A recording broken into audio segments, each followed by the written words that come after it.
ایسی خواتین جن کو ہیموگلوبن کی کمی ہو دوران حمل تو چقندر کا جوس استعمال کیجیے، ہیموگلوبن کی کمی کے لیے بہت ہی مفید ہے۔ 1 کپ صبح، 1 دوپہر اور 1 شام کو استعمال کیجیے۔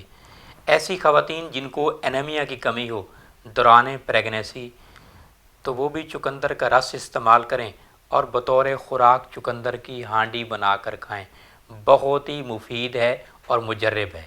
وجع المواصل، گھٹنوں کا درد، جوڑوں کا درد اکثر عمر رسیدہ لوگوں کو ہو جاتا ہے۔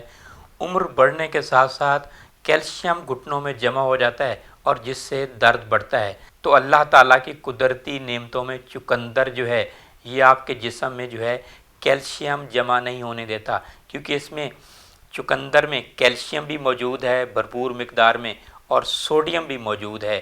تو جو لوگ چقندر کا استعمال کر رہے ہیں وہ گھٹنوں کے درد سے بچے رہیں گے، اور جن کو گھٹنوں کا درد ہے تو وہ چقندر کا استعمال کریں تو انشاءاللہ گھٹنوں کو درد سے نجات پائیں گے۔ اور چقندر کی ہانڈی بھی استعمال کریں۔ چقندر کا جوس 1 کپ صبح، 1 دوپہر اور 1 شام کو استعمال کریں، اور ساتھ ہی چقندر کا سالن بنا کر استعمال کریں۔ اللہ تعالیٰ کی دی ہوئی نعمتوں میں چقندر جو ہے اس میں آئرن بھرپور مقدار میں، پوٹاشیم ہے، کلورین ہے، کیلشیم ہے، وٹامن اے اور وٹامن بی بھرپور مقدار میں پایا جاتا ہے۔ چقندر جن کو پیشاب کا انفیکشن ہو، پتھری کی شکایت ہو، اسہال ہو، عام جسمانی کمزوری ہو، بیماری سے پہلے یا بیماری کے بعد قوت مدافعت بڑھانے کے لیے بہت مفید ہے۔ دماغ کی کمزوری کے لیے بہت مفید ہے۔ جن کو قبض کی شکایت ہو، دل کی بیماری ہو، خون میں تیزابیت ہو، ہائی بلڈ پریشر ہو، تو ان کے لیے چقندر کا استعمال جو ہے بہت مفید ہے۔ 1 کپ صبح اور 1 دوپہر کو اور 1 شام کو استعمال کریں۔ جن کو جوئیں ہوں تو چقندر کے پتوں کا رس پانی میں ابال لیجئے اور سر کو دھوئیے۔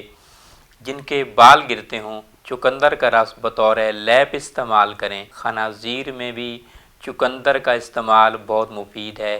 جن کو مکھی کاٹ لے تو چقندر کا رس وہاں استعمال کریں اور بطور خوراک بھی چقندر کی ہانڈی استعمال کریں۔ پیشاب کی جلن کے لیے بہت مفید ہے۔ بواسیر، دنوں کی بے قاعدگی جن خواتین کو ہو وہ چقندر کا رس استعمال کریں۔ گھٹنوں کے درد میں مفید ہے۔ وجع المواصل، گنٹھیا کے امراض میں بہت مفید ہے۔ شوگر کے امراض میں بھی چقندر کا رس استعمال کر سکتے ہیں۔ جن کی نظر کمزور ہو آنکھوں میں چقندر کا استعمال کریں۔ جن کے کان میں درد ہو تو چقندر کان میں ڈالیے، بہت ہی مفید ہے۔ سر میں درد ہو تو چقندر کا رس ناک میں ڈالیے، تو اس سے سر کا درد جو ہے فوری طور پر ختم ہو جائے گا۔